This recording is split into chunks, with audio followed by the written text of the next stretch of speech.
जाएंगे, थोड़ा देखें। हाँ, कुछ इस तरह से मुकद्दर बना रहे हैं हम, नजर में गुंबदे खजरा बसा रहे हैं। आए हाय, बोलो बोलो मेरी जान। आगे आके दीजिए भाई, पीछे से ऐसे क्यों तो बना। कुछ इस तरह से मुकद्दर बना रहे हैं हम, नजर में गुंबदे खजरा बसा रहे हैं हम। फरिश्तों हाथ बटाओ हमारे कामों में, कि नबी के जिक्र की महफिल सजा रहे हैं हम। फरिश्तों हाथ बटाओ हमारे कामों में। सुभान अल्लाह। अब्दुल्ला भाई माइक छोड़ने का मन नहीं कर रहा, लेकिन नहीं, मैं जल्दी छोड़ दूंगा। अल्लाह ताला जो है सलामत रखे आप लोगों को। इसलिए कि मेरे दोस्तों, ज्यादा से ज्यादा अब्दुल्ला सालिम को आप नहीं बल्कि मैं भी सुनने के लिए बैठा हूं। और यकीन जानिए कि लंबा सा सफर करके हम लोगों को 6 बजे की फ्लाइट लेकर गुजरात की तरफ रवाना भी होना है। मैं चाहता हूं कि ज्यादा से ज्यादा वक्त देकर जमकर आप तशने की बुझाएं। कुछ इस तरह से मुकद्दर बना रहे हैं हम, नजर में गुंबदे खजरा बसा रहे हैं हम। फरिश्तों हाथ बटाओ हमारे कामों में, नबी के जिक्र की महफिल सजा रहे हैं हम। मैं बड़े अदब के साथ मुल्क हिंदुस्तान के बेहतरीन चहीते मुकर्रिर, नौजवानों की दिल की धड़कन, अगर मैं ये कह दूं कि अंबेडकर जी अगर संविधान में ये लिखकर चले जाते कि जलसा लूटने पर भी केस हो सकता है, मुकदमा हो सकता है, तो मुल्क हिंदुस्तान के जलसों को जिस अंदाज में अब्दुल्ला सालिम लूट रहे हैं, इस वक्त वो उम्र कैद की सजा पा रहे होते। इस अंदाज में लूटते हैं। मैं बड़े अदब के साथ बड़े भाई से गुजारिश कर रहा हूं, हज़रत तशरीफ लाए और अपनी कीमती बातों से हम सामाईन को नवाजें। अस्सलामु अलैकुम वरहमतुल्लाहि वबरकातुहू।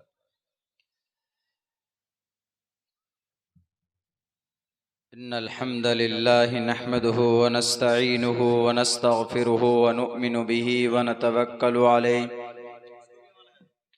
व नऊज़ु बिल्लाहि मिन शुरूरि अनफुसिना व मिन सय्यिआति अमालिना।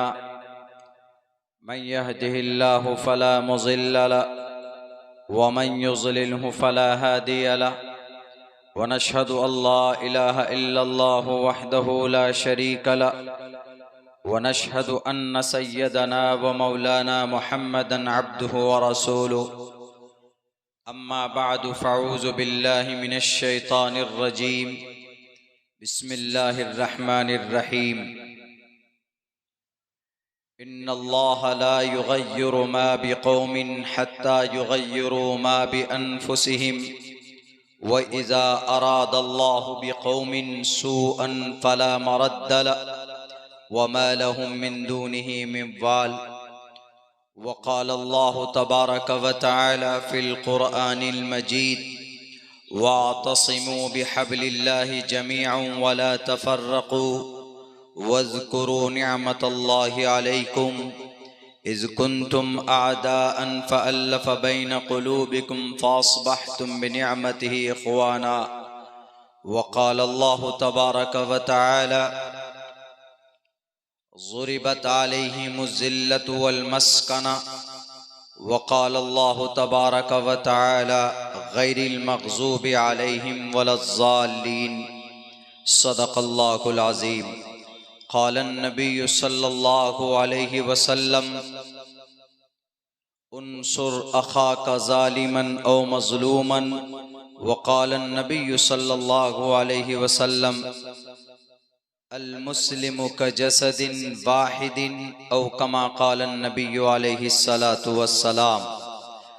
All compliments, all physical prayer and all monetary worship are for Allah. Peace be upon you, O Prophet, and Allah's mercy and blessings. Peace be upon us and righteous slaves of Allah subhanahu wa ta'ala. I bear witness that no one is worthy except of Allah subhanahu wa ta'ala. In the name of Allah, the most beneficent, the most merciful. O my Lord, expand me my breast is my task for me. Remove the impediment from my speech, so they may understand what I say. Om Namo भगवते वासुदेवाय विश्वेश्वरा आदि पुरुष अपरंपार अल्लेख पुरुष्या नमः। रुद्रवो गिरीवा अश्रैत पिशाच प्यारो नाम पर जाम जही अव ब्रह्मा दुविशो जही तुवम तूर्य तरुष्यतः असत्यम विभाजनी। ओम सहनाववतु सहनो भुनक्तु सह वीर्यं कर्मामहे तेजस्वनावदीदवस्तु मा विद्विषावहे। ब्रह्मानंतमनादि विश्वकुर्दजं सत्यं परम शाश्वतं विद्या यस्य सनातनी निगम्भिर्दयी। ओम शांति ओम शांति ओम शांति। जनाब सदर मजलिस, मुअज़्ज़ज़ उलमाए किराम, दानिश्वरान कौम व मिल्लत, इस पिंडाल में दूर दराज से तशरीफ लाए दीनी ईमानी गय्यूर मुसलमानों, नौजवान साथियों, पर्दे में बैठी हुई हमारे समाज के इज़्ज़तदार माँ और बहनों, जलसे सीरतुन नबी इस्लाह मुआशरा के उन्वान पर ये एक बड़ा प्रोग्राम इस इलाके में, इस गांव में मुनाकिद किया गया।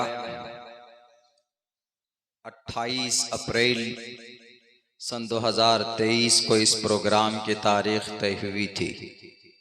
किसी वजह से मुलतवी होने के बाद आज ये प्रोग्राम क़ज़ा और कफ़ारे के तौर पर मुनाकिद किया जा रहा। साथियों, मेरी आने की तरतीब बिल्कुल नहीं बन पा रही थी। बड़े भाई मुजाहिद हसनैन हबीबी साहब की कोशिश रही और इस प्रोग्राम के जिम्मेदार जनाब नसीम भाई, इनकी पूरी टीम की मेहनत और उनके खुलूस की वजह से शायद यहाँ पर मेरी हाजिरी हुई। अल्लाह से दुआ करता हूँ कि अल्लाह मेरे इस लंबे सफ़र को हश्र के मैदान में मेरे लिए निजात का ज़रिया बनाए और इस प्रोग्राम में वो कहने की तौफीक दे जिस पे मैं मुकम्मल तौर पर खुद अमल कर सकूं। मेरे भाइयों, मेरे साथियों, मेरी बात थोड़ी कड़वी होती है कभी कभी, पता नहीं मेरी आदत है, बुरी आदत कहें आप या अच्छी आदत कहें, कि कुछ बात सामने जब आए तो मुझसे छुपती नहीं है। इस प्रोग्राम का एक जो उन्वान है उसमें एक जलसे सीरतुन नबी, नबी पाक अलैहिस्सलातु वस्सलाम की सीरत, तकरीबन 75% प्रोग्राम ऐसे होते हैं जिसमें ये लिखा हुआ होता है सीरतुन नबी का अज़ीमुश्शान जलसा, कॉन्फ्रेंस, सीरतुन नबी, नबी पाक अलैहिस्सलाम की सीरत। क्योंकि हम जानते हैं, दुनिया भी जानती है कि नबी पाक अलैहिस्सलातु वस्सलाम की सीरत एक ऐसी चीज है, एक ऐसा रास्ता है कि जब आदमी उस पर चलने की कोशिश करता है तो वह यकीनन कामयाब होता है। अल्लाह ने कुरान में भी कहा है, लक़द कान लकुम फ़ी रसूलिल्लाहि उस्वतुन हसना, कि मुहम्मदुर रसूलुल्लाह की जिंदगी में तुम्हारे लिए एक उस्वा है। मैं आप लोगों को एक कामयाब कौम की मिसाल देकर समझाना चाहता हूं। दुनियावी एतबार से हम लोग नबी पाक अलैहिस्सलातु वस्सलाम की सीरत पर जलसे बड़ी एक विशाल जलसा मुनाकिद करते कराते हैं, मगर जलसों में जलसे के बाद जो तब्दीली, जो कन्वर्जन होना चाहिए वो कौम में नहीं दिखता है। हम नबी पाक अलैहिस्सलातु वस्सलाम के मानने वाले, वी बिलीव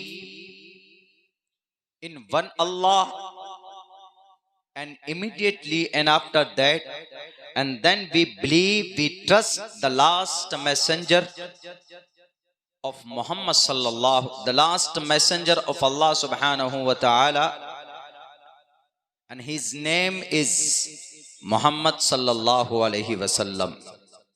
इस बात को हम जानते हैं, लेकिन पूरी दुनिया के मुसलमान और ये कौम क्यों जलील और रुस्वा है।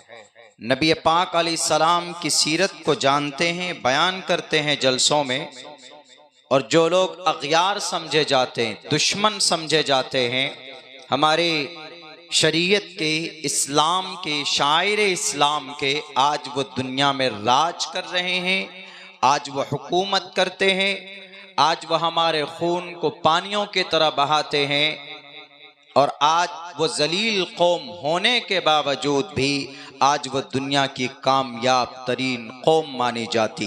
व्हाट्स रीजन, क्या वजह है? इशारा समझिएगा। दुनिया के अंदर इस वक्त एक ही सुपर पावर कौम है, एक ही दुनियावी एतबार से, जिन्हें हम और आप यहूदी के नाम से जानते हैं, और दुनिया की सबसे ज्यादा गुलामी करने वाली कौम यही कौम भी रही है, और सबसे ज्यादा जलील कौम शरीयत की नजर में यही कौम है। मैंने कुरान करीम की आयत का एक टुकड़ा पेश किया, ज़ुरिबत अलैहिमुज़ ज़िल्लतु वल मस्कना, to the day of judgement. अल्लाह सुब्हानहू व तआला ने कुरान करीम में फाइनली ऐलान किया, क़यामत तक किसी के माथे पर अगर जिल्लत व मस्कनत की मोहर लगा दी गई है तो वो यहूदी। और हम लोग नमाज में पढ़ते हैं सूरह फातिहा, इहदिनस सिरातल मुस्तकीम सिरातल लज़ीना अनअमत अलैहिम गैरिल मग़ज़ूबि अलैहिम। बिल इत्तिफाक तमाम मुफस्सिरीन का ये मानना है कि मग़ज़ूब अलैहिम से मुराद यहूदी है, अव्वल ज़ालीन से मुराद नसारा है, ईसाई है। कई जगह पर कुरान तो हमारे लिए हर्फ आखिर है, मुसद्दक कलाम है, no need to prove that, जरूरत ही नहीं है उसको किसी की कलाम के प्रूफ की, तस्दीक की। कुरान कह रहा है ये मग़ज़ूब कौम है, और कुरान कह रहा है ये जलील कौम है। वाज़ेह लफ्जों में कोई शक और शुबा नहीं, इशारतुन नस से नहीं, इक़्तिज़ाउन नस से नहीं। फ़िक़्ह के उसूल में ये सब पढ़ाए गए थे, हमें उलमा बैठे हैं, ये ज्यादा आपको तफसील से समझा सकते। बिल्कुल वाज़ेह अल्फाज में अल्लाह तबारक व ताला ने कुरान करीम के अंदर बयान कर दिया। और हमने दुनिया में भी देखा है 1915 तक अगर किसी ने दुनिया की पर किसी कौम ने गुलामी की है, जिल्लत की जिंदगी गुजारी है, तो वह यहूदी। लेकिन आज दुनिया की जो बड़ी ताकत है मुल्क के एतबार से, अमेरिका जिसको हम लोग जानते हैं, उसके ऊपर भी, उसके पुष्ट पर भी अगर किसी का हाथ है, आप कहेंगे कि मौलाना यहूदी पर अमेरिका का हाथ है। नहीं, अमेरिका भी अगर किसी कौम से डरता है तो वो यहूदी से डरता है। और आज एक मजलूम मुल्क के ऊपर जो जुल्म ज़्यादती कर रहा है वो इसी कौम के अफराद के जरिए से, जो इसराइल है वाज़े लफ्जों में, उसके जरिए से। और मुल्क इसराइल में यहूदी लोग बसते हैं। पूरी दुनिया में कितनी तादाद है इनकी? सिर्फ 1.5 करोड़। पूरी दुनिया में, पूरी दुनिया में 1.5 करोड़, 70 से 80 लाख मैक्सिमम तादाद इनकी इसराइल में। और ये इसराइल बहुत पुराना नहीं है, बहुत पुराना नहीं है। इनको अप्रूवल मिला था, इनका डेट ऑफ बर्थ जो इनको सर्टिफिकेट दी गई थी वो तारीख थी 1947। जब से हमारा मुल्क आजाद हुआ तब से उनको भी यूनाइटेड नेशन ने उनको अप्रूवल दिया था। लेकिन कैसे वो लोग कामयाब हुए, मैं सीरतुन नबी से जोड़ना चाहता हूं, कैसे वो इतने कामयाब हुए। आज इसराइल पर हाथ डालने से कोई 100 मर्तबा सोचता है कि हम उस पर हाथ डालें कि नहीं डालें। इसराइल हुकूमत नहीं करना चाहता, उनको कुर्सी नहीं चाहिए, उनको गद्दी नहीं चाहिए, उनको इख्तिदार भी नहीं चाहिए, वो इस पर मेहनत भी नहीं करते,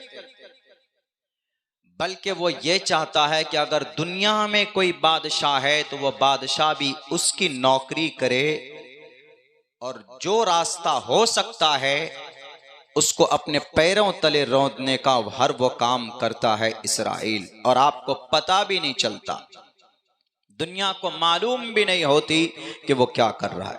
आखिर उसके सक्सेस के पीछे क्या है। जो कौम 1915 तक गुलामी कर रही थी, हमेशा से देखें आप, अल्लाह के नबी अलैहिस्सलाम के मदीने में जाने के बाद नबी पाक अलैहिस्सलाम ने कबीले औस व खजरज का वाकया देखिए, वहां से लेकर अभी तक और उनसे पहले भी भगाए गए, हटाए गए, 1915 तक गुलामी में रहे। किसने नहीं मारा उसको, हर किसी ने उनको मारा, हर किसी ने उस पर जुल्म व ज़्यादती की, अपने गुनाहों की वजह से, अपने करतूत की वजह से लुटते और पिटते रहे। लेकिन जब 1915 के बाद वो कौम मेहनत करती है तो आज उसको 100 साल से कुछ ही दिन हुए, बल्कि 100 साल भी यूं कहिए मुकम्मल तौर पर वो हुकूमती एतबार से नहीं गुजार पाए कि आज दुनिया डरती है उनसे, उस कौम के अफराद से। सबसे ज्यादा पढ़ा लिखा यहूदी, सबसे ज्यादा शार्प माइंडेड यहूदी, सबसे बड़ा हैकर, दुनिया का टेक्नोलॉजी को हैक करने वाला यहूदी, दुनिया की मजबूत सिक्योरिटी को हैक करने वाला इंटेलिजेंस यहूदी के अंदर। मईशत की दुनिया में सबसे बड़ा सरदार कोई है यहूदी। प्रोडक्ट की दुनिया में, एजेंसीज की दुनिया में कामयाब तरीन अगर कोई है वो यहूदी। कॉस्मेटिक की दुनिया में यहूदी, कोल्ड ड्रिंक की दुनिया में यहूदी। आज भारत के अंदर 320 प्रोडक्ट ऐसे हैं जिन्हें हम सुबह से लेकर शाम तक इस्तेमाल करते हैं, उन तमाम को बनाने वाला यहूदी। इतने कामयाब कैसे हो गए?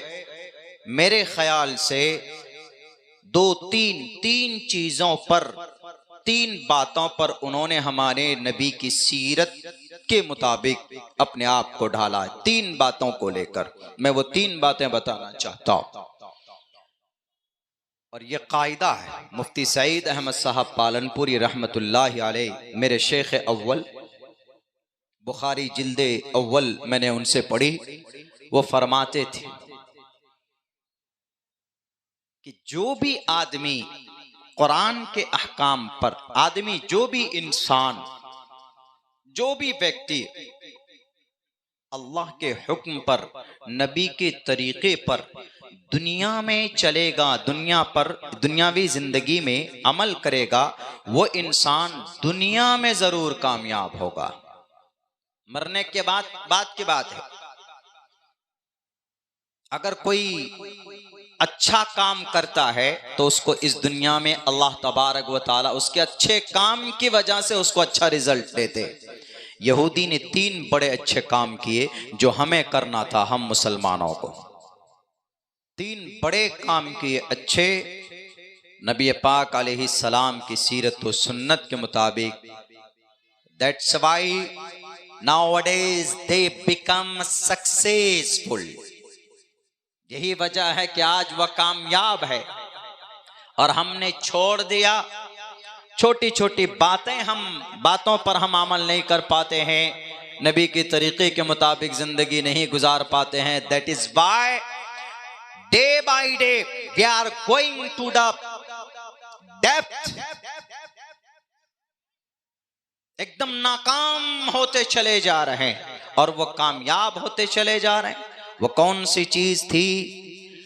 एक चीज, सबसे पहली चीज एजुकेशन को उन्होंने अपनाया, तालीम को। जबकि ये फरीजा किनका है?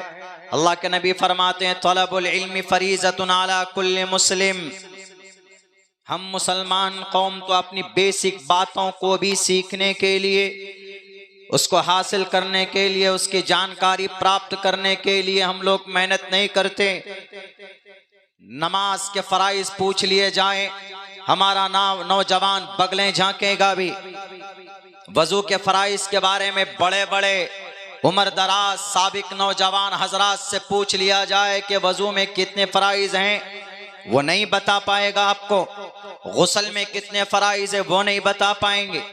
आप अगर शादी के क्या वसूल हैं और जनाब खरीदो फरोख्त के क्या वसूल हैं, ये नहीं हमारा मुसलमान नहीं जानता है। तलबुल इल्मी फरीजतुन अला कुल्ली मुस्लिम, तमाम मुसलमानों पर इतना इल्म हासिल करना फर्ज है जिससे वो अपनी जिंदगी के हर हलाल और हराम चीज को जान सके। ये अल्लाह के नबी अलैहिस्सलातु वस्सलाम का फरमान। लेकिन आपको ये भी पता होना चाहिए, जब अल्लाह तबारक व तआला के तरफ से अल्लाह के नबी को कांटेक्ट किया गया, पहली मर्तबा तो पढ़ने के जरिए से किया गया, पढ़ने का पैगाम था। अल्लाह तबारक व तआला ने पहली वही नाजिल की और कहा, ए मोहम्मद इक़रा बिस्मि रब्बिकल्लज़ी खलक़। पढ़ने के अल्फाज अल्लाह तबारक व तआला ने ये लफ्ज इस्तेमाल किया। इस पर कौन अमल करता है? यहूदी मजहब पर अमल नहीं करता है। आप देखेंगे, आप में से कोई आदमी जाएगा कहेगा कि I want to be a यहूदी, I want to convert my religion into the यहूदी। मैं अपने इस धर्म को बदलना चाहता हूं, यहूदी बनना चाहता हूं। यहूदी कहेगा कि देयर इज नो वे, हमारे पास कोई रास्ता नहीं, हम धर्म नहीं बदलवाते। यहूदी धर्म पर अमल नहीं करते, वो नस्ल पर अमल करते, नस्ल बनाते। सबसे ज्यादा एजुकेशन पर मेहनत अगर किसी कौम ने दुनिया के अंदर की है, तालीम के ऊपर। वो अलग बात है कि कौन सी तालीम, दीनी व दुनियावी बाद में उलमाए किराम करेंगे, इनके अलग हिस्से। लेकिन तालीम पर, एजुकेशन पर अगर सबसे ज्यादा पढ़ा लिखा विद्वान कोई मिलेगा दुनिया में तो वो यहूदी मिलेगा आपको। सबसे ज्यादा बाल सफेद हो जाते हैं, वो शादी नहीं करते हैं, इसलिए कि उनके अंदर रिसर्च करने का एक कीड़ा होता है अंदर में। हर चीज में रिसर्च, हर चीज में। मर जाए कोई आदमी उस पे रिसर्च, कहीं कोई एक्सीडेंट हो जाए 20-25 साल गुजर गए उस पे रिसर्च। एजुकेशन, नॉलेज, डीपली जाकर खोदना। हम में तो ऐसा कुछ नहीं होता। हमारे नौजवानों में, हमारे मुस्लिम भाइयों में बस वो नहीं मालूम तो मौलाना साहब को फोन कर लेते कि मौलाना साहब ये मसला बता दीजिए, बस हो गया। वो कोशिश नहीं करते। हमारे नौजवान, हमारे मुस्लिम कौम में ये तड़प नहीं। तो एजुकेशन का रास्ता उन्होंने अपनाया। शायद यही वजह है कि दुनिया में वो जरूर कामयाब हो रहे हैं। मेरे भाइयों, दूसरा काम क्या? और ये एजुकेशन एक ऐसी चीज है कि जिस कौम में आए एजुकेशन, वो कौम कामयाब हुई है। अगर एजुकेशन ना हो तो फिर नफरत। ट्रेन में चले जाएं वहां नफरत, एयरपोर्ट चले जाएं वहां नफरत। अभी मैं 2 रोज पहले औरंगाबाद स्टेशन पे था, शौचालय में, टॉयलेट बाथरूम में जाना था। मेरे पास छोटा बैग था तो मैंने उसको कहा कि आप बैग रख लीजिए। उसने कहा कि हम आपका बैग नहीं रखेंगे। मैंने कहा ठीक है, मैं लेके चलता हूं। लेकिन मेरे बाद एक शख्स आया, उसने ट्रॉली बैग दी तो ट्रॉली बैग उसके रखवा लिया। हमने कहा वाह, and this is a discrimination. मैं कुछ नहीं बोला, समझ गया कि ये नफरत है। और तो और यही आपके लखनऊ से ही जाना था हुआ था घर पिछले महीने। जमात के साथी जहां वक्त होता है, जमात के क्या उमूमन जो पाबंद सलात होते हैं हमारे मुस्लिम भाई, वो कोशिश उनकी ये रहती है कि नमाज अदा कर लें। कहीं पर भी नमाज अदा कर सकते हैं पाक जगह देखकर, सड़क हो, खेत हो, खलियान हो, मार्केट हो, शॉपिंग मॉल हो, रोड हो, कहीं पर भी हो, रास्ता ना हो, पब्लिक प्लेस ना हो जहां पब्लिक को दिक्कत हो, ये नहीं होनी चाहिए। ट्रेन में भी नमाज पढ़ते हैं, आज से नहीं बहुत पहले से पढ़ते हुए चले आ रहे हैं। तो वहां देखा हमने कि तबलीग के साथी शायद वापस घर जा रहे थे, मैं भी उसी ट्रेन में था, तो नमाज शायद मगरिब की नमाज के लिए उन्होंने जमात बनाने की कोशिश की, 2-3 आदमी मिलकर। अब वो नमाज पढ़ रहे हैं, फजर की मगरिब की नमाज में सूरह फातिहा पढ़ने लगे जोर से, छोटी सूरत पढ़कर। तो उसमें 3-4 स्टूडेंट उसी कैबिन में थे, आकर के कहीं से साइड के लोअर बर्थ में, एसी के डब्बे में। तो उन्होंने देखा कि अच्छा ये नमाज पढ़ रहा है, ये लोग समझेंगे नहीं। मैं उनके लैंग्वेज और उनकी जुबान और उनकी बातें सुन रहा था, ये समझेंगे नहीं। उन्होंने कहा निकाल हनुमान चालीसा, फौरन गूगली पे डाल के गूगल पे हनुमान चालीसा निकाल। हनुमान चालीसा निकाल करके एक लड़का कहता पढ़ तू जोर से। वो लोग सूरह फातिहा पढ़ रहे थे, अल्हम्दुलिल्लाह रब्बिल आलमीन। इन्होंने कहा कि हम भी पढ़ेंगे। हनुमान चालीसा पढ़ना शुरू किया। कई जगह तो वीडियो वायरल हुआ, देखा आप लोगों ने। अब उन्होंने भी पढ़ना शुरू किया, जय हनुमान ज्ञान गुण सागर, जय कपीस तेहु लोक उजागर। एक लाइन पढ़ते थे वो जोर से, आगे लाइन नहीं पढ़ते, इसी को रिपीट कर रहे थे बार बार। 2-3 स्टूडेंट, छोटी उम्र के बच्चे, मेरे ख्याल से उन बच्चों की उम्र ज्यादा नहीं होगी, वोटर लिस्ट में भी शायद नाम होगा कि नहीं होगा, 17 साल 18 साल, उससे 1-2 बच्चे ज्यादा उम्र के थे। तो जब देखा वहां ज्यादा रहे थे, पढ़ रहे थे, एक ही लाइन पढ़ रहे थे। दूसरी तरफ से मेरी जहां मेरी सीट थी, हम वहां पहुंचे। मेरे सर पर टोपी नहीं थी, वैसे ही कुर्ते पजामा में थे। पहुंचे, उनके पास जाके बैठे। बैठने के बाद हमने कहा कि भाई क्या पढ़ रहे हो आप लोग? बोला हम हनुमान चालीसा पढ़ रहे हैं। हमने कहा कि हनुमान चालीसा पुण्य प्राप्त करने के लिए पढ़ रहे हो कि चिढ़ाने के लिए पढ़ रहे हो? इन्होंने कहा कि नहीं, ये लोग नमाज पढ़ रहे हैं इसलिए हमको भी याद आ गया, तो हमने कहा कि हम लोग भी पढ़ लेते हैं। ये लोग अपनी भक्ति कर रहे हैं तो हम लोग भी बजरंग बली को याद कर लेते हैं, थोड़ा पुण्य मिल जाएगा। हमने कहा कि ये पुण्य कमाने के लिए तुम नहीं पढ़ रहे, पूरा याद है हनुमान चालीसा? बोला हाँ बिल्कुल पढ़ रहे हैं, देख नहीं रहे आप। जय हनुमान ज्ञान गुण सागर, जय कपीस तेहु लोक उजागर। 40 लाइन का ये हनुमान चालीसा, 40 लाइन। तो हमने कहा कि अच्छा। अब वो बेचारे जो थे नमाज पढ़ने वाले, वो अपनी नमाज पढ़ रहे हैं, किसी को डिस्टर्ब नहीं कर रहे हैं। एक कोने में, एक साइड में कैबिन में पढ़ रहे हैं वो लोग नमाज। हमने कहा कि ठीक है पढ़ो, आगे पढ़ो। तो वो लड़का मोबाइल अपने हाथ से लेके दूसरे साथी को देता, लिए तू ले, तू आगे पढ़। वो कहता है कि मुझे याद नहीं है। वो तीसरे को देता है, ले नहीं तू पढ़, मुझे याद नहीं है। वो भी कहता मुझे याद नहीं, तुम ही पढ़ो। फिर वो लेकर पढ़ता, ए जय हनुमान ज्ञान गुण सागर, जय कपीस तेहु लोक उजागर। हमने कहा मीनिंग क्या, what is the meaning of this line, please tell me, बता दो। चलो मतलब क्या है? जय हनुमान ज्ञान गुण सागर। हमने कहा ये तो पता ही होगा, जय हनुमान ज्ञान गुण सागर, जय कपीस तेहु लोक उजागर, इसका मतलब बता दो इस लाइन। बोला मौलाना हमें नहीं मालूम है, इससे आगे भी पढ़ना नहीं आता और हमें इसका मतलब भी नहीं मालूम है। हमने कहा फिर पढ़ क्यों रहे थे? तो बोला पढ़ रहे थे, ये लोग पढ़ रहे इसीलिए हम लोग पढ़ रहे हैं। हमने कहे तो अभी नमाज का वक्त हुआ, पढ़ने लगे।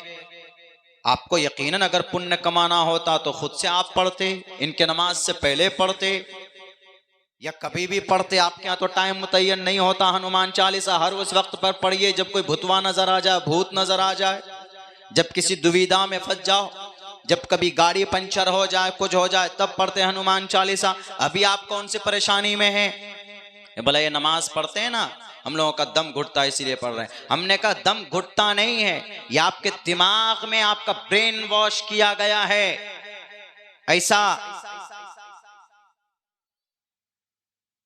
तो बोला अच्छा मौलाना कोई बात नहीं, जाइए हम लोग पढ़ेंगे। हमने कहा नहीं, तुमको तुम्हारे शास्त्र से मोहब्बत नहीं है। I am a student of your Shastra and I know I remember by heart all your Hanuman Chalisa. I can explain in English language, in Hindi language, in Urdu language because I remember. University के तालिबे इल्म रही होंगे। हमने कहा लो देखो और सुनो। हमने पढ़ना शुरू किया। जय हनुमान ज्ञान गुण सागर, जय कपीस त्यों लोको जागर, रामदूत अतुलित बलदामा, अंजनी पुत्र पवन सुत नामा, कंचन वरन वराज शुभेशा, कानन कुंडल कुंचित केशा। Can I explain? अब वो मेरे मुंह को ऐसे देखने लग गए। भारी बेइज्जती हो गई वहां पे उन लोगों। हमने कहा कि and I know the everything of your dharm shastra. Do you know about your religion? In which holy and authentic dharm shastra and do you believe? बताओ। उसको ताज्जुब इस बात से था, इस बात पे नहीं था कि मैं थोड़ा इंग्लिश बोल रहा था, वो उसको ताज्जुब इस बात से था कि ये मेरे हनुमान चालीसा को पढ़ रहा है इतनी तेजी के साथ, जितनी तेजी में सीएम साहब नहीं पढ़ पाते उत्तर प्रदेश के आपके, तेजी से मौलाना हनुमान चालीसा पढ़ रहे हैं। हमने कहा कि and do you know, do you remember the first mantra of your Shrimad Bhagavad Gita?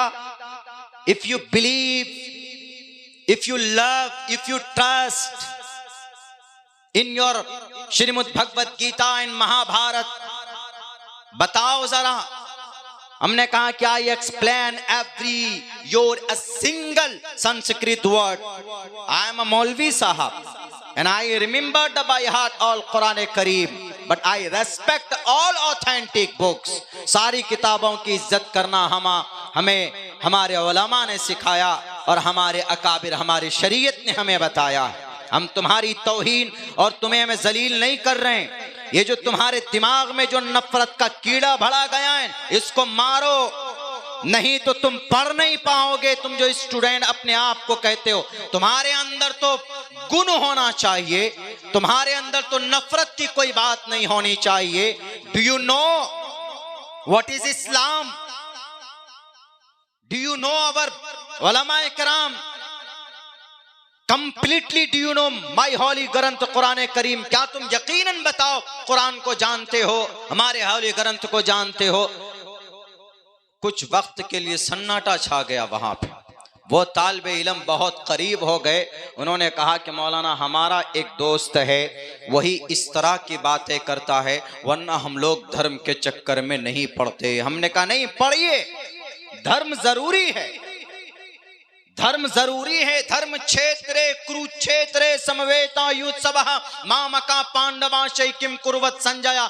जब श्रीमद् भगवत गीता का पहला मंत्र धर्म से शुरू हुआ है, तो धर्म क्यों नहीं, धर्म जरूरी है, पढ़ो। शरीरेण शमम नाशम सर्वमन यदि गच्छति। आदमी का शरीर खत्म हो जाएगा, धर्म उसके साथ जाएगा कयामत तक, to the day of judgement तक। अगर कोई चीज काम आने वाली तो उसका धर्म, उसका कर्म काम आने वाला। You must to know about your religion. जानो, समझो और खुद फैसला करो कि कौन सा धर्म गलत है या धर्म के अंदर कौन सी बात अमल करने लायक है और कौन सी बात अमल करने लायक नहीं। अपने खुदाओं को खुश करने के लिए नहीं, किसी के कहने पर नहीं, पढ़ो। You must to know, you must to educate you and your all friends. तुम भी पढ़ो और अपने दोस्तों को पढ़ाओ तो पता चलेगा। इससे साफ पता चलता है कि जब एजुकेशन हो, तालीम हो, तो नफरत भी आपस में पैदा अगर कोई करना चाहे तो नहीं कर सकता। मेरे भाइयों, तो वो बच्चे फिर बहुत करीब हो गए। फिर उन्होंने ईशा में ये गड़बड़ी नहीं कि शायद छपड़ा में जाकर उतर गए थे। बताइए, ब्रेन वॉश किया गया। और वो बोल रहा कि हमको हमारे जो हमारा बड़ा साथी, हमारा जो सीनियर है मौलाना, वही हम लोगों को कहते कि अरे इन मुसलमानों को जहां देखो नमाज पढ़ते हुए वहां पर हनुमान चालीसा शुरू कर दो। इन मुसलमानों को जहां देखो कुरान पढ़ते हुए कुरान के खिलाफ में गायत्री मंत्र पढ़ना शुरू कर दो, परेशान करो। हमने कहा कि भाई गायत्री मंत्र परेशान करने के लिए नहीं पढ़ा जाता, हनुमान चालीसा मुसलमानों को चिढ़ाने के लिए नहीं पढ़ा जाता, ये जानकारी से, नॉलेज से, ज्ञान के विषय में है। तो आप ज्ञान प्राप्त करने के लिए पढ़िए, तो आपको कभी भी कोई आपत्ति न तो इस्लाम से हो सकता है, न तो आपको अजान से हो सकता है, न तो आपको कुरान से हो सकता। तो ये यहूदी एजुकेशन, इसीलिए अल्लाह तबारक व तआला ने कुरान में कहा इक़रा, पहले पढ़ो। हमारे कितने बच्चे पढ़ते हैं? इस देश सच्चर कमेटी की रिपोर्ट है मेरे मुस्लिम भाइयों, इस देश के अंदर मुसलमानों की जो बुरी हालत है वो इस वजह से है कि मुसलमान पढ़ने में पीछे, पढ़ने पर कोई मेहनत नहीं है। पढ़ने के लिए हम बाज़ाब्ता तौर पर अपने माइंड सेट नहीं किए हुए, बस एक सिस्टम चला आ रहा है, बच्चा है 8 साल 9 साल का हुआ, मदरसे में डाल दो, मकतब में डाल दो, बस हो गया। नहीं, मदरसा मकतब हमारी बुनियादी चीज है। उन मदरसों को डेवलप करना, उन मदरसों को आगे करना, उनके अंदर मॉडिफाई करना, अच्छी तनख्वाह होना, बाज़ाब्ता मिशन के तहत पढ़ना पढ़ाना। आप देख लीजिए 50 साल तक ये काम करके अगर आपकी तकदीर इस जमीन पर न बदल जाए तो मेरा नाम बदल देना। अगर मैं मरकर कब्र में चला जाऊं, कोई निजाम होगा तो मेरे कब्र खोद कर बोलना और कहना कि अब्दुल्ला सालिम तुमने कहा था कि तालीम के मैदान में मेहनत करने से हमारी तकदीर के अंदर जो जिल्लत है वो खत्म हो जाएगी और हम इज्जत की जिंदगी गुजारेंगे। मैं उस वक्त आपके सवाल का जवाब दूंगा, इसलिए कि अल्लाह तबारक व तआला ने कुरान में कहा इन्नल्लाह ला युगय्यिरु मा बिकौमिन हत्ता युगय्यिरु मा बिअनफुसिहिम व इज़ा अरादल्लाहु बिकौमिन सूअन फला मरद्द ला। सबसे ज्यादा पैसा किस कौम के पास? उम्मते मुस्लिमा के पास। दुनिया की सबसे ज्यादा इस्तेमाल होने वाली चीज पेट्रोल किनके पास? मुसलमानों के पास। डीजल के खान कहां? मुसलमानों के पास। सोने चांदी के ये खान कहां? मुसलमानों के पास। पेट्रोल, डीजल, मट्टी का तेल, ये सयाल चीजें जितनी भी पैदा होती, इन तमाम चीजों का काबिज कौन? मुसलमान बादशाह। सारे मालदारी होने के बावजूद आज ये गुलामी करते हैं इन यहूदियों के, आज ये तलवे चाटते हैं इन यहूदियों के। किस वजह से? जहालत की बुनियाद पर बड़ी बड़ी बिल्डिंग तो बना लेते, बुर्ज खलीफा बना लिया जाता, लेकिन एजुकेशन में अपने बच्चों की तकदीर को बदलने के लिए ये तालीमी मराकिज कायम नहीं कर सकते। ऑक्सफोर्ड यूनिवर्सिटी अंग्रेज यहूदी कायम करता, कैम्ब्रिज यूनिवर्सिटी अंग्रेज कायम करता, यहूदी कायम करता, हार्वर्ड यूनिवर्सिटी अंग्रेज कायम करता। ये मुस्लिम कौम ने क्या कायम किया? बुर्ज खलीफा बनाया। बुर्ज खलीफा से तकदीर बदलती।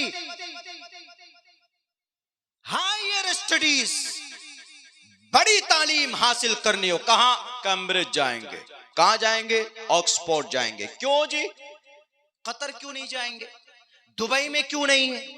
अरब कंट्रीज में क्यों नहीं? अरब कंट्रीज में उनकी दिफा के लिए उनके प्रोफेशनल अफवाज भी नहीं, फौज भी नहीं। ये इतने आयश परस्त बन गए। सैयद शाह फैसल रहमतुल्लाहि अलैह जब से गए इस दुनिया से, तब से सवाल आ चुका है इन अरब ममालिक के ऊपर। सिर्फ तेल की सप्लाई बंद कर देना भी इसराइल में, अभी ऐसे हाथ जोड़कर इसराइल कहेगा कि कतर ए अरब हमें माफ कर दीजिए। 1968 में किया था सैयद शाह फैसल ने। इसराइल ने जब नाजायज कब्जा करने की कोशिश की थी फलस्तीन की धरती पर, कानूनी बात बता रहा, इस देश में रहकर फलस्तीनियों की हिमायत करना, जालिमों को जालिम कहना गैर कानूनी नहीं है। हम कह सकते हैं, बोल सकते।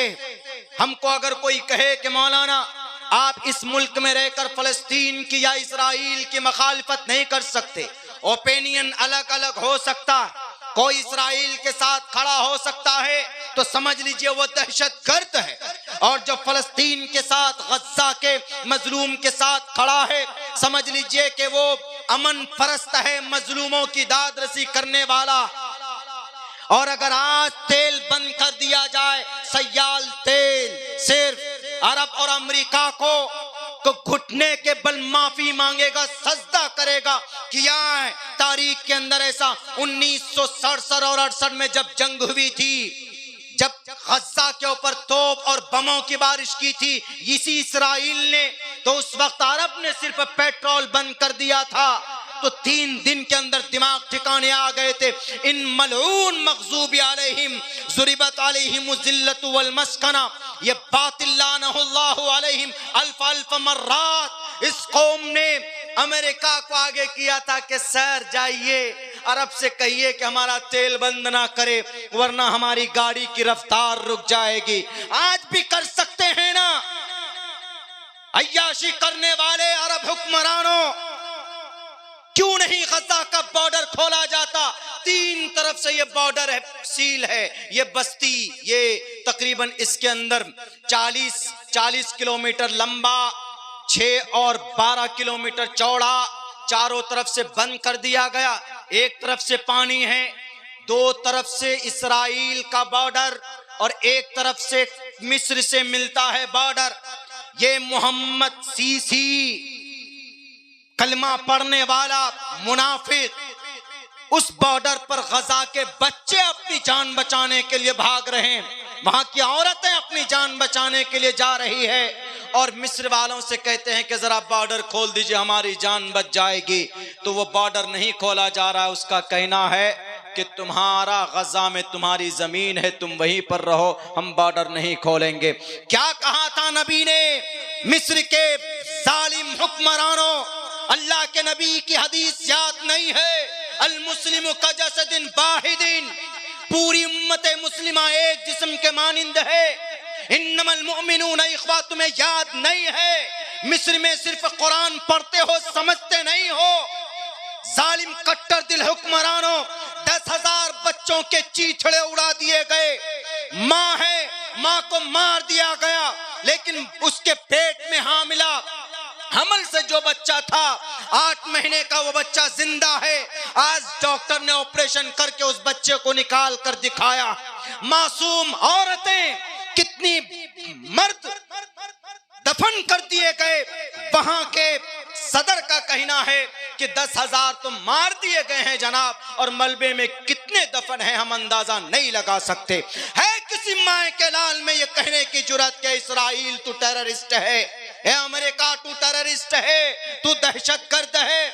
मैं खुले लफ्जों में कहता हूं कि इसराइल तू कल भी दहशतगर्द था, आज भी दहशतगर्द है।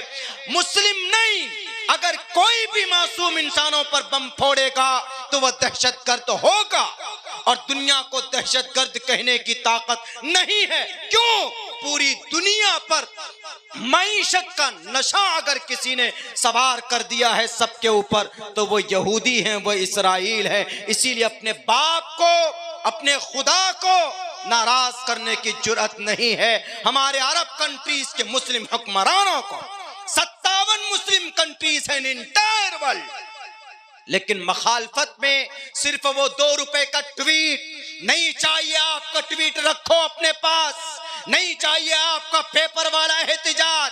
जमीनी सतह पर आप क्या मदद करते हैं मजलूमों की? अरे अल्लाह के नबी का फरमान भी है, उनसुर अखाका जालिमन ओ मजलूमन, मजलूम की मदद करो और जालिम को जुल्म से रोक कर जालिम की मदद करो।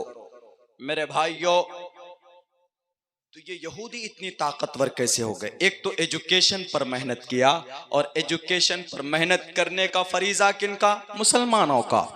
दूसरी चीज क्या है? एक वहां की राष्ट्रपति है, थी प्राइम मिनिस्टर, एक लेडी इसराइल की, उसका नाम था गोल्डा माहिरा, चौथे प्राइम मिनिस्टर। जब वो प्राइम मिनिस्टर बनी तो सारा खजानों के सारे पैसे जमा किए और उसने कहा कि वेपन्स खरीदो, हथियार खरीदो। तो वहां के मीडिया वालों ने कहा कि वाई, लोग भूखे मरेंगे और आप हथियार खरीद रही? तो उन्होंने कहा नहीं नहीं, आई फुल्ली कॉन्फिडेंट मैं तुम्हारे इस सवाल का जवाब दूंगी। पहले वेपन्स खरीदो। जब खरीद कर जब जंग लड़ी गई, जब जंग होती है, अरब कंट्री से 6 कंट्री से, इसराइल 6 कंट्री मुस्लिम कंट्री से घिरा हुआ, सीरिया, लेबनान और जॉर्डन और इजिप्ट, ये सबसे घिरा मुस्लिम कंट्री से, अरब कंट्री से घिरा हुआ है इसराइल। उन 6 से जब जंग होती है, जंग में सबको पानी पिला देता है इसराइल।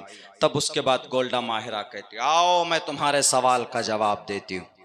तुमने कहा था ना कि क्यों तुम पैसे गरीबों को नहीं दे रहे, यहाँ जनता को नहीं दे रहे, तुम क्यों खरीद रहे हथियार? उन्होंने कहा कि I used to study in a school, मैंने स्कूल में पढ़ा था।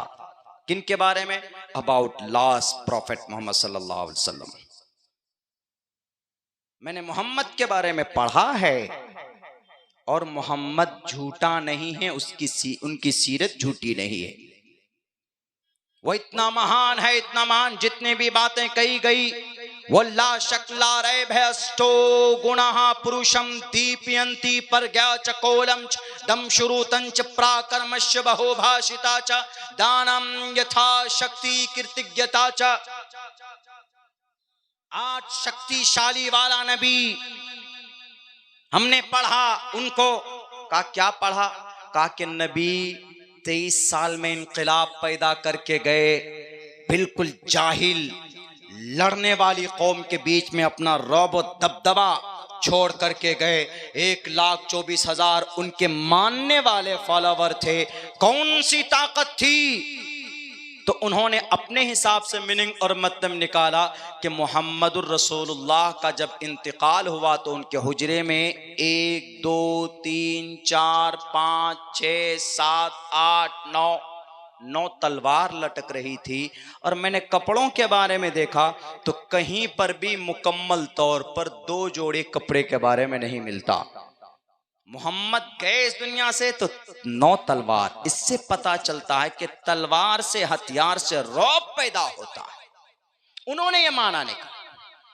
इसीलिए हमने नबी की सीरत को अपना कर हमने ये काम किया और देखो हम कामयाब भी हुए।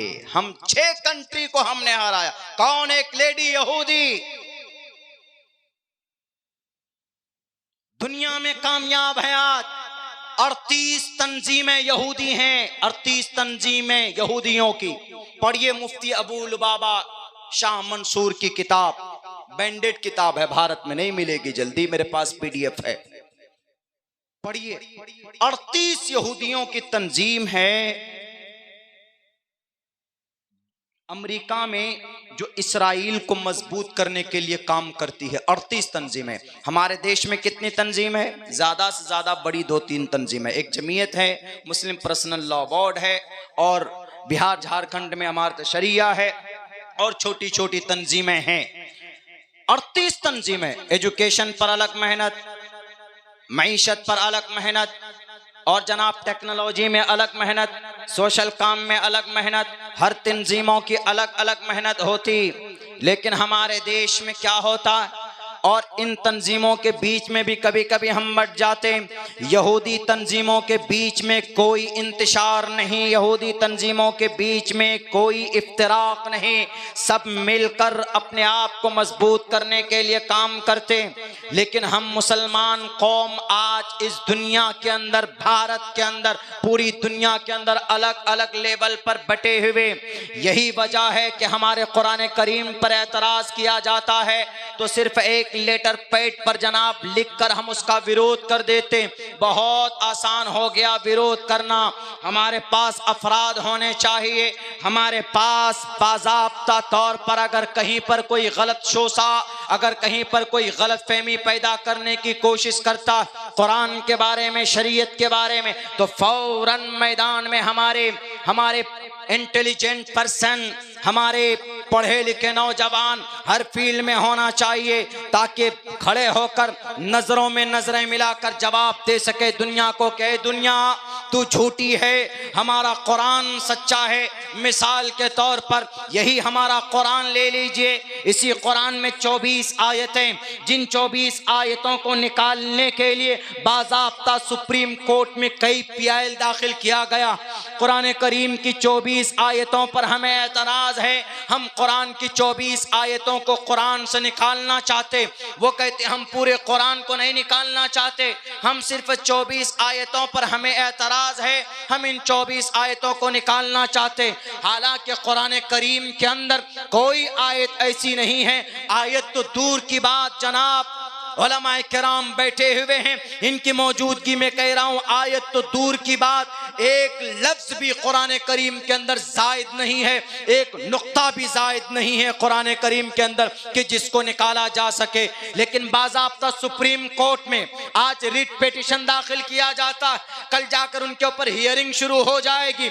यही हुआ था हमारे मसाजिद के ताल्लुक से, पहले एप्लीकेशन पे एप्लीकेशन डालते हैं, फिर छानबीन की आदेश किया जाता है।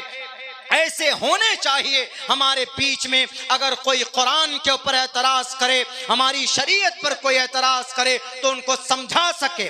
मैं दो चीजें आपको बताना चाहूंगा, एक तो शरीयत को मिटाने के लिए, खत्म करने के लिए हमारे भारत के अंदर जो यकसा सिविल कोर्ट लाया गया, हमारे उलमाए किराम में बहुत से उलमाए किराम ने आगे बढ़कर 2-3 कदम आगे बढ़कर समझाया है, गवर्नमेंट को भी समझाया है, और भारत के अंदर जिनके दिमाग में भूसा भरा हुआ है इस्लामिक शरीयत को लेकर, उनको भी समझाया है कि कुरान करीम के हकाम में कहीं पर कोई तब्दीली की जरूरत नहीं। लेकिन फिर कुछ लोग कहते हैं कि नहीं, आपके कुरान करीम में जो आयतें हैं उनको क्या करोगे, इसीलिए हम 24 आयतों को निकालना चाहते। तुम निकाल दो कुरान से 24 आयत, उसके बाद तुम चाहे पूरे कुरान को याद करो, पढ़ो, कुछ भी करो, हम कुछ नहीं कहते। क्या एक मुसलमान एक आयत को कुरान करीम से निकलवाना गवारा कर सकता है?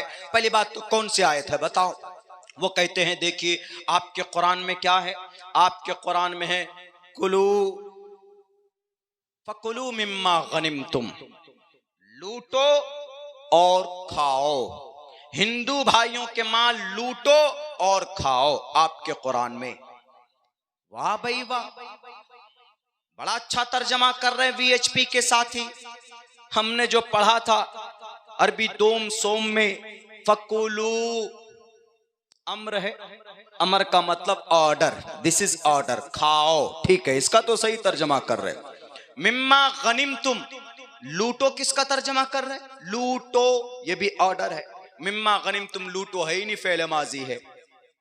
पहले बात तो यही गलत, ग्रामेटिकली ग्रामर के एतबार से ये सेंटेंस, ये जुमला गलत। फकुलू मिम्मा गनिमतुम, लूटो और खाओ।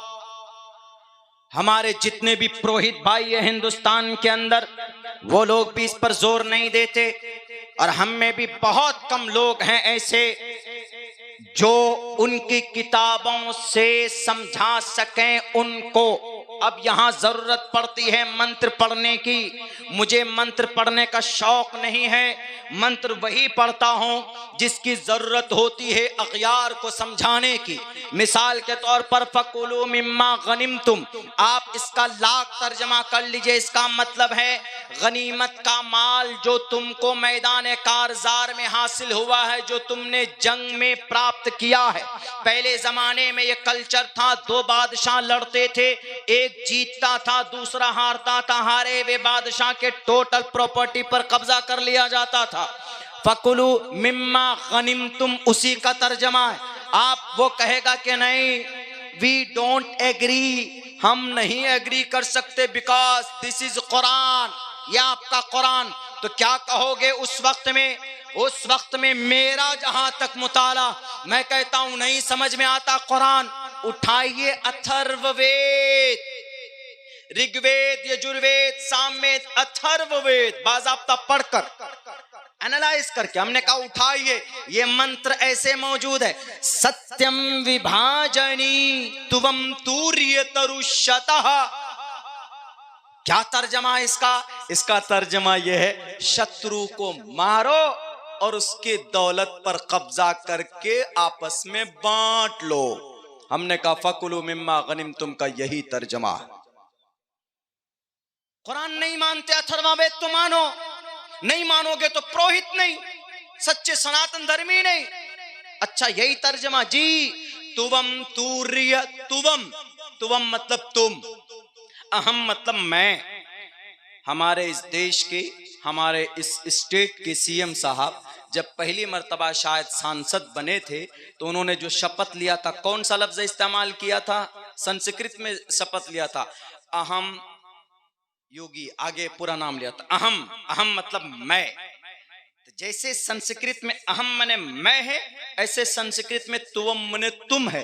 तो यहां पर लफ्ज तुम लाया, तुवम तूर्य, मार दो तुम गर्दन, तरुष्यतः सत्यम विभाजनी। विभाजन इसी से है, बंटवारा। जो प्रोडक्ट बच जाए, जो चीजें बच जाए, अपने शत्रु को मारो, मारने के बाद आपस में बांट लो। फकुलू मिम्मा गनिमतुम का जो तर्जमा, वही तर्जमा तुवम तूर्य तरुष्यतः। चाहे उसको सर नीचे करना पड़े, पैर ऊपर उसको उठाना पड़े, मानना पड़ेगा। क्यों?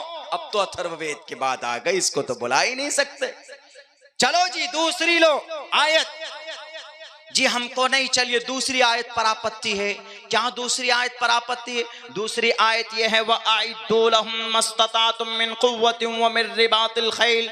आपके कुरान में है कि तैयार रहो हथियार से, घोड़े से, तीर से, तपंग से, अपने दुश्मन के लिए तैयार रहो। अच्छा जी, इस पर एतराज है आपको, इसलिए सुप्रीम कोर्ट चले गए। अरे हमारे उलमा से समझते, अब्दुल्ला सालिम के पास आ जाते, मैं तो एक तालिबे इल्म हूं, मैं ही समझा देता बढ़िया से आपको कि इसका क्या मतलब है। इसका मतलब ये है, इसका मतलब साफ साफ लफ्जों में है, अव ब्रह्मादुवेशो जही रुद्रवो गिरीवा अश्रैत पिशाच। सामने दुश्मन हो तो उस दुश्मन से बचने के लिए, अपनी दिफा के लिए कुछ आलात तैयार रखना चाहिए। यही कुरान में कहा गया, वअइद्दू लहुम मस्ततातुम। हमने कहा वो छोड़ो, हमारे प्राइम मिनिस्टर जी खुद वअइद्दू लहुम मस्ततातुम मिन कुव्वा इस पर अमल कर रहे हैं। ईरान से फाइटर जेट लाए पिछले साल, पहले कितना 8 लेकर आए। वअइद्दू लहुम मस्ततातुम मिन कुव्वा। फाइटर जेट क्यों ला रहे, एटम बम क्यों बना रहे? वअइद्दू लहुम मस्ततातुम मिन कुव्वा। जब इस पर प्राइम मिनिस्टर साहब अमल कर रहा है तो फिर इस आयत पर आपको एतराज का क्या हक? आप ये समझते हो कि यह आयत सिर्फ मुसलमान हिंदुओं के लिए नहीं, भारत के, हमारे हिंदुस्तान के हिंदू भाइयों, वीएचपी के साथियों, आरएसएस के नौजवानों, कुरान करीम की कोई आयत पर्टिकुलर आपके लिए नहीं, किसी हिंदू के लिए नहीं, बल्कि तमाम जहान के इंसानों के लिए, पूरी दुनिया के कानून के लिए, पूरी दुनिया के इंसानों की भलाई के लिए। वो और कहते हैं, नहीं मौलाना साहब, आपके कुरान में और भी एक जगह हमने देखा है, आपके कुरान में है फक्तुलू अल मुशरिकीन, हिंदू को मारो। हमने कहा यह भी गलत है, फख्तुल मुशरिकीन इसका तर्जमा ही गलत है। इसको समझना है तो पीछे से पढ़ो, मुकम्मल पढ़ो, तब समझ में आएगा। हमने कहा चलो ये नहीं समझते तो अपनी ग्रंथ उठाओ, श्रीमद् भगवत गीता 5वां वेद, 5वें वेद में कहा गया, धर्म क्षेत्रे कुरुक्षेत्रे समवेता युत्सवः मामका पांडवा चैकिं कुर्वत् संजयः कुतस्त्वा कश्मलिदं विस्मे समुपस्थितम् अनार्य जुष्टं कीर्ति कर्मजुनः हृदय शुद्रो हृदय दौर्बल्यम, शुद्रो हृदय दौर्बल्यम। ए अर्जुन, दिल को मजबूत कर, बाजू को मजबूत कर और आ मैदान में और दुर्योधन के सर को उड़ा दे। कौन कह रहा है? कृष्ण जी कह रहे हैं कि लड़ो, काटो अपने शत्रु को। हमने कहा फख्तुल मुशरिकीन से यही मुराद है जो श्रीमद् भगवत गीता में कहा गया। अच्छा ये सारी बात है जी, आपको गलतफहमी आप हमारे कुरान से नहीं है, आपके दिलो दिमाग में जो भूसा भरा गया है, इस देश के अंदर नफरत परस, नफरत के सौदागर उन लोगों के दिलो दिमाग से ट्रांसफर होकर आपके दिमाग में यह वायरस आता है। नौजवानों, भारत के अंदर हिंदू भाइयों, पढ़ो अपने ग्रंथों को। इंशाअल्लाह मुझे कभी उम्मीद है जब आप अपने ग्रंथ को पढ़ोगे तो हमारा नबी भी आपको मलेच्छ भाषा कीर्तातैन वैद वाक्य प्राण मुखा लिंक चिदी शिखाहिना शिमशरु शादी शदू सगा ऊंची आवाज में भी नजर आएंगे। हमारे नबी अजान की सूरत में आपकी किताब में नजर आएंगे।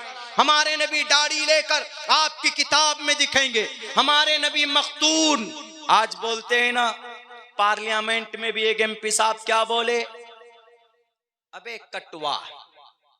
कटवा का मतलब समझते हैं ना, खतना किया हुआ होता है मुसलमानों का, उस खाल को काटते हैं तो इसीलिए बोलते हैं कटवा। इसको गलत माने में ले लेते, हालांकि कटवा यानी खतना किया हुआ। और अंतिम अवतार के बारे में कहा गया है कि वो भी खतना किए हुए होंगे, वो भी कटवा होंगे। फिर अंतिम अवतार के बारे में फिर क्या कहेंगे, अंतिम अवतार का भी खतना किया हुआ होगा। मले लिंक छिधी, लिंक छिधा हुआ। लिंक मतलब शर्मगा, छिधा का मतलब कटा हुआ होना।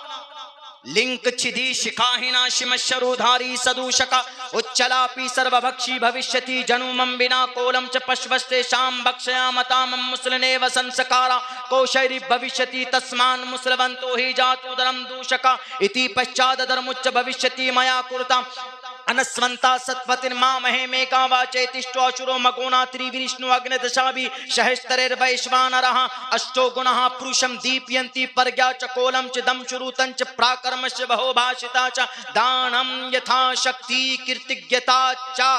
साफ साफ लफ्जों में अंतिम महर्षि की अच्छी बातें बयान की गई है, अच्छी बातें बयान की गई है, लेकिन अपनी अपनी कुर्सियां और अपनी अपनी बातिल ताकत को बचाने के लिए जो मन में आता वही बकते चले जाते। इतना खूबसूरत पैगाम उनकी किताबों में मौजूद। कहते हैं कि नहीं, आपके धर्म के अंदर कमी है, हम उसको बदलना चाहते। क्या आपके धर्म के अंदर हक नहीं मिलता, इसीलिए हम यकसा सिविल कोड ला रहे हैं। क्या मुसलमानों, हमारे उलमा किराम बैठे हुए हैं, हमने तो पढ़ने के ज़माने में ही पढ़ा है, याद किया है, स्टेज पर मुअज़्ज़ज़ हस्तियां मौजूद है। कुरान करीम में अल्लाह ने साफ लफ्ज़ों में कहा है ना, लड़की है तो आधा हिस्सा, लड़का है तो फुल हिस्सा पूरा। अल्लाह ने डायरेक्ट कहा, इनडायरेक्ट में हज़रत जिब्राइल को कहा जाओ कुरान की शक्ल में नाजिल करो।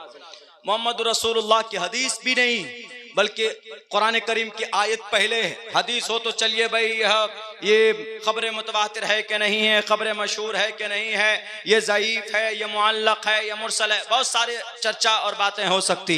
लेकिन कुरान की आयत ला शक्क ला रैब, अल्लाह ने कुरान में कहा कि औरत है, लड़की है तो आधा हिस्सा, विरासत के माल में लड़का है तो एक हिस्सा। जब यकसा सिविल कोड आता, अगर बनता, नाफिज होता, इम्प्लीमेंट होता, तो ये कहा जाता कि लड़की का भी हिस्सा पूरा, लड़के का भी हिस्सा पूरा। लड़के का जब पूरा है तो लड़की का भी पूरा होना चाहिए।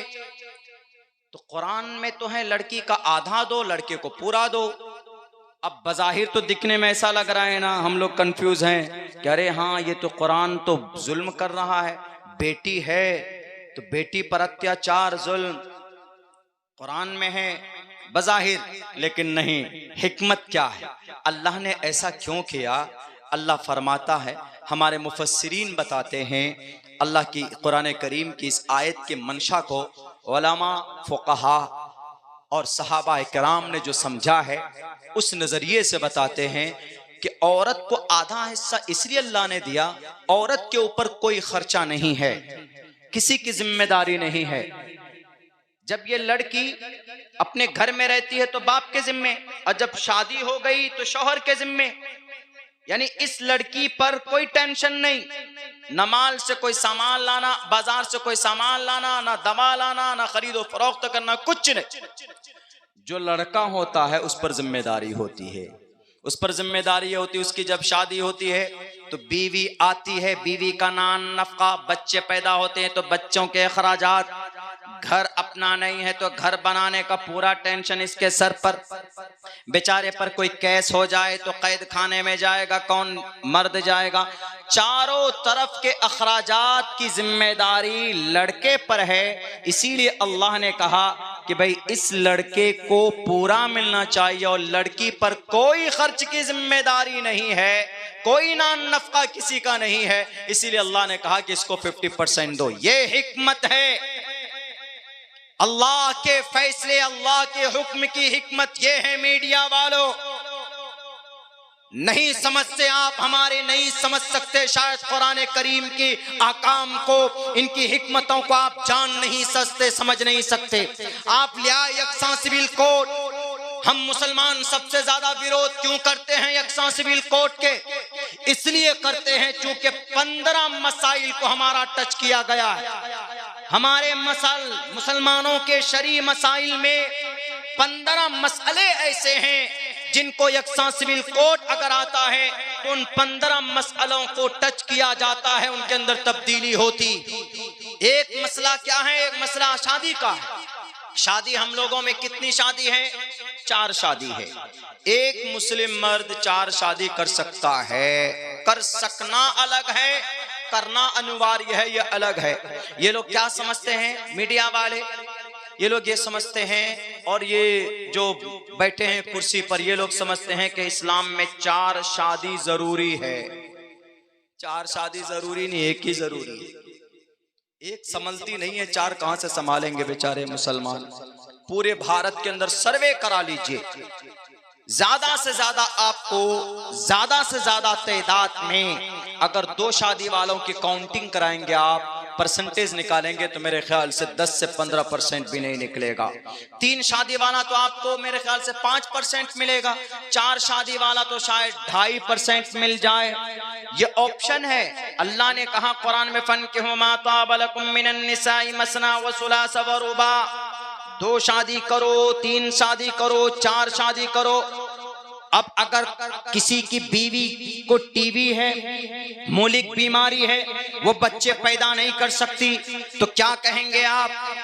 इस्लाम कहता है उस मर्द से कि भाई अब तुम घबराओ मत, तुम दूसरी शादी अब कर सकते हो। या पहली बीवी बांझ है, पहली बीवी बांझ है, पहली से औलाद नहीं है, तो वह आदमी क्या करेगा? तो इस्लाम कहता घबराने की जरूरत नहीं, तुम दूसरी शादी कर लो।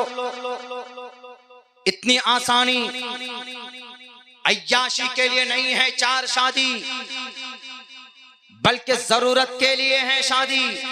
औरत को हक देने चले।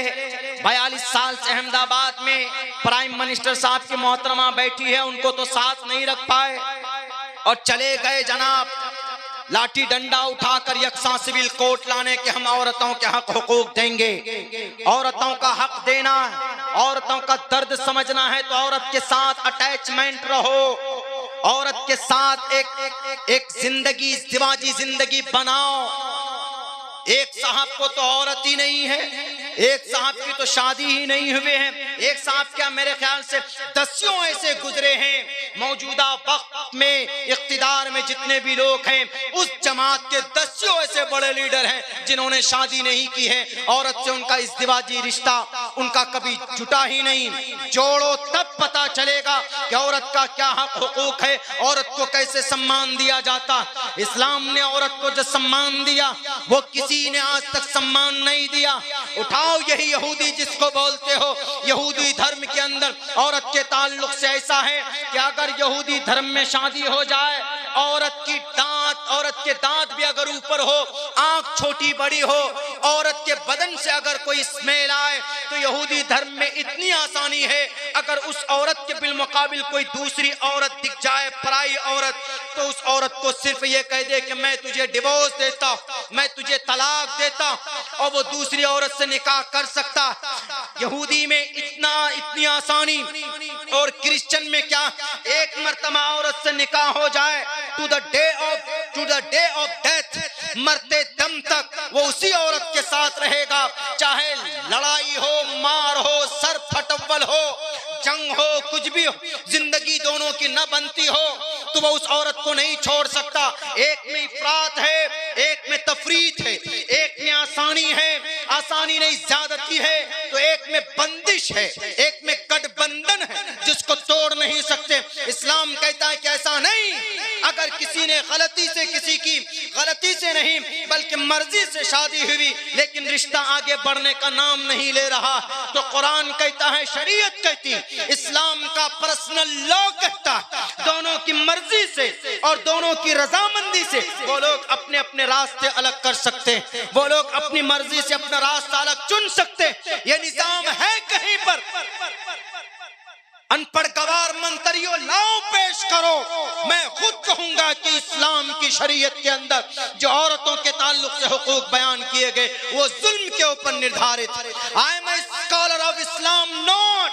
दुनिया के अंदर कौन सा मजहब ऐसा है जिसके अकायद को मैंने ना पढ़े हो, जिसके पर्सनल लॉ को मैंने ना पढ़े हो।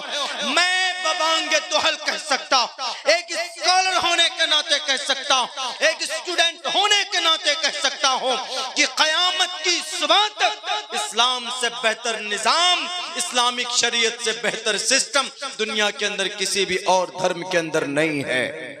औरत का खुसूसन जो किरदार और जो कैरेक्टर और उनकी जो गुडनेस को अल्लाह ने बयान किया, वलहुन्न मिस्लुल्लज़ी अलैहिन्न बिल मारूफ।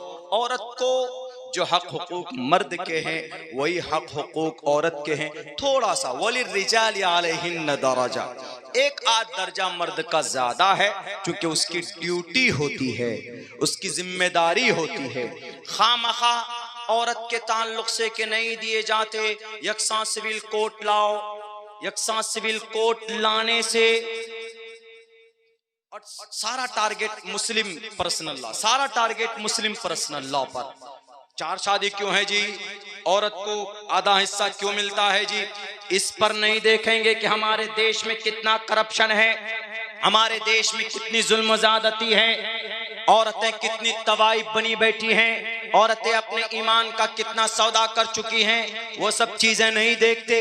इनका सर्वे कीजिए, इनका रिपोर्ट पेश कीजिए। अल्लाह के नबी अलैहिस्सलातु वस्सलाम की जीवनी को सिर्फ 5 साल के लिए भारत के प्राइम मिनिस्टर साहब, I request you kindly only 4-5 years, अगर आपका और वक्त है लंबा, आइए और भारत के अंदर नबी की सीरत को, किरदार को, कैरेक्टर को नाफिज करके देखिए। अगर हर तरफ खुशहाली ना हो, अगर हर तरफ बेहतर निजाम ना हो, हर सेक्टर के अंदर ईमानदारी ना हो, तो इसी धरती पर मैं भी बसूंगा। 5 साल के बाद मेरी जिंदगी रहेगी तो मेरी जुबान अगर गलत हो जाए, अगर सिस्टम गलत दिशा में चला जाए नबी की सीरत को इम्प्लीमेंट करने के बाद, तो मेरी जुबान को कैंचियों से काट दीजिएगा कि अब्दुल्ला सालिम तुम झूठ बोलते थे। इतना बेहतर निजाम पेश करने वाला आज तक कहीं पर कोई आया ही नहीं। अरे दुनिया का सबसे महान बुद्धिमान यहूदी, वो यहूदी जब हमारे नबी को कॉपी करते हैं, दुनिया के बड़े बड़े वैज्ञानिक जब हमारे नबी के एक एक फैल को कॉपी करते हैं जनाब, और कॉपी करके वो कामयाब होते हैं। तेज रफ्तार सवारी बनाई गई नबी के बुर्राक को देखकर, नबी के बुर्राक को देखकर आज इस्राइल तमतमा रहा है। नबी की सफों को देखकर, इत्तिहाद को देख करके नहीं, हम अगर कामयाब हो सकते हैं दुनिया के अंदर तो हम मोहम्मद के सफों में जो इत्तिहाद है उस इत्तिहाद के मुताबिक अपनी जिंदगी गुजारेंगे तो हम दुनिया पर हुकूमत करेंगे। कौन? यहूदी।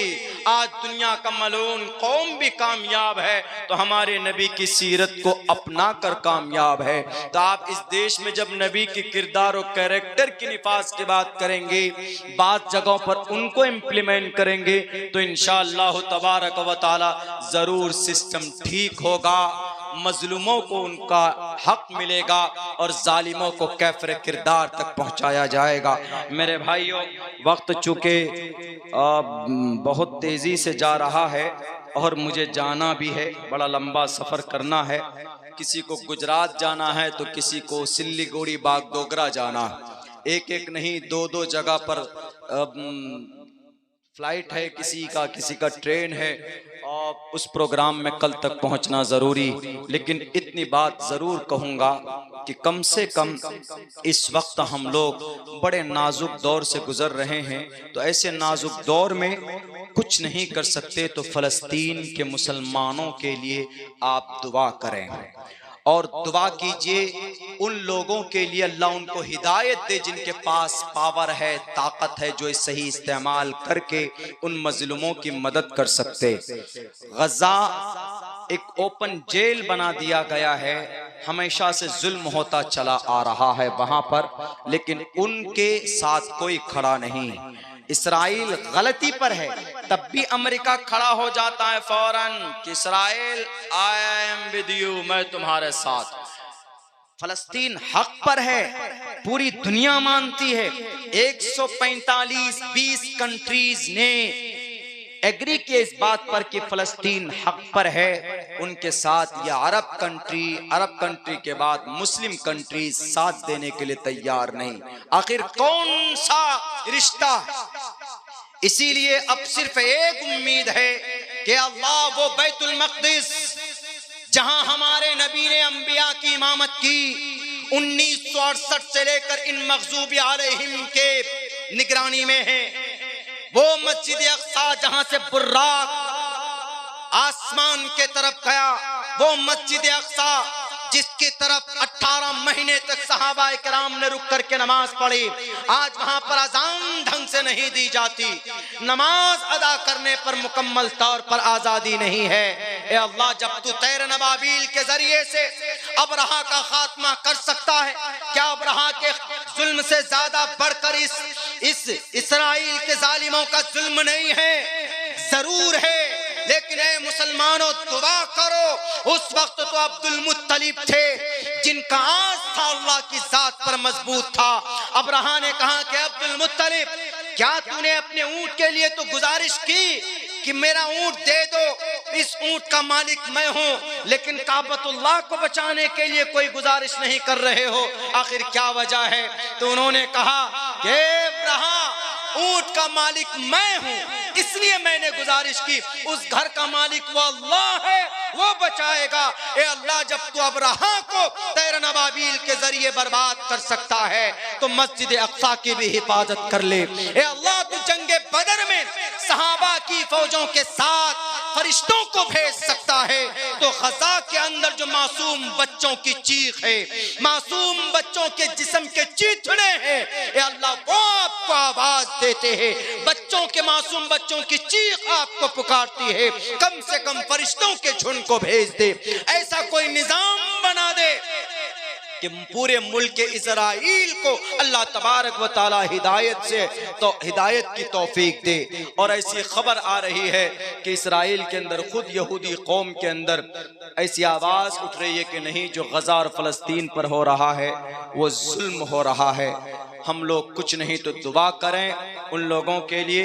वक्त बहुत हो गया है और अपनी नबी की सीरत व सुन्नत के मुताबिक ज़िंदगी गुजारने की कोशिश करें और हक को हक कहने, जालिम को जालिम कहने की जुर्अत अपने सीनों के अंदर पैदा करो और जुबान के अंदर इस्तिकामत पैदा करो। इंशाअल्लाह तबारक व तआला अल्लाह की मदद शामिल हाल होगी। मिलजुल कर रहें और अमन के साथ रहें, सुकून के साथ रहें, इत्तिहाद के साथ रहें, इत्तिफाक के साथ रहें। इंशाअल्लाह तबारक व तआला आज नहीं तो कल ज़रूर कामयाबी मिलेगी। बहुत बहुत शुक्रिया, जज़ाकल्लाह नसीम भाई का, पूरी टीम का, पूरे गांव वालों का और आप सब हजरात का इस वक्त तक यहाँ पर बैठे हैं। बहुत बहुत शुक्रिया। लंबा सफ़र है, 6 बजे की फ्लाइट है, 5:10 पर एयरपोर्ट में इंटर करना ज़रूरी है, नहीं तो कल का प्रोग्राम नहीं हो पाएगा। इसीलिए अल्लाह से दुआ करता हूँ अल्लाह हमारे सफ़र को भी आसान फरमाए। और एक ख़ास दुआ कीजिए, बहुत बड़े आलिम दीन के फर्जंद, बहुत बड़े आलिम दीन मौलाना PM मुजम्मिल साहब, अभी परसों एक साथ हम लोग प्रोग्राम में थे। वो प्रोग्राम करके खाना खा के गाड़ी में बैठकर हैदराबाद जा रहे थे और हम वहीं पर रुक गए। हमने कहा भी कि रुक जाइए, रात है, सुबह को निकलिएगा।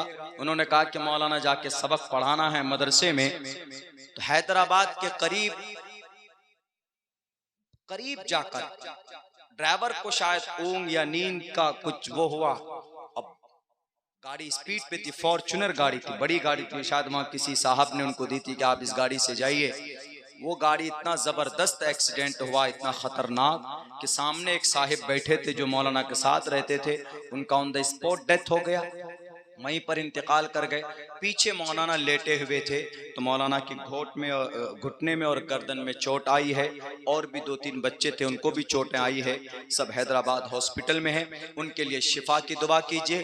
और जिन जिन लोगों ने भी दुआ के लिए दरखास्त और पर्चे लिखे हैं उन सब के लिए दुआ की गुजारिश कीजिए कि अल्लाह दुआ कीजिए कि अल्लाह तबारक व तआला सबके जायज़ मकासद में भरपूर कामयाबी दे। बहुत बहुत शुक्रिया, जज़ाकल्लाह।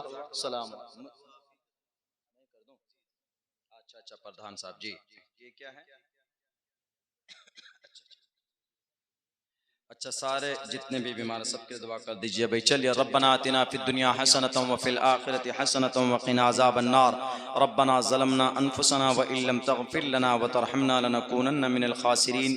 ला इलाहा इल्ला अंत सुब्हानक इन्नी कुन्तु मिनज़ ज़ालिमीन। अल्लाहुम्मा इन्ना नजअलुका फ़ी नुहूरिहिम व नऊज़ु बिका मिन शुरूरिहिम। ए अल्लाह, हमारे सग़ीरा कबीरा गुनाहों को माफ़ फरमा। ए अल्लाह, हमारी तमाम लग़ज़िशों को, कोताहियों को दरगुज़र फरमा। ए अल्लाह, बहुत खूबसूरत प्रोग्राम सजाया गया है। या अल्लाह, इस प्रोग्राम में जो भी कमी कोताही हुई है उनको अपने फजल व करम से माफ़ फरमा।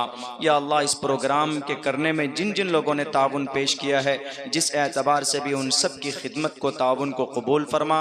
हमारी इस महफिल को, इस मजलिस को हश्र के मैदान में हम सब के लिए निजात का ज़रिया बना।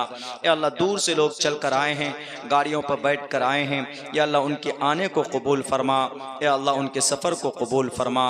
या अल्लाह, हमारी माएँ बहनें भी बैठी हुई हैं, या अल्लाह उनको भी जो बातें कही गई हैं उस पर 100% अमल की तौफीक अता फरमा। खुसूसन नौजवानों के अंदर तब्दीली की तौफीक अता फरमा।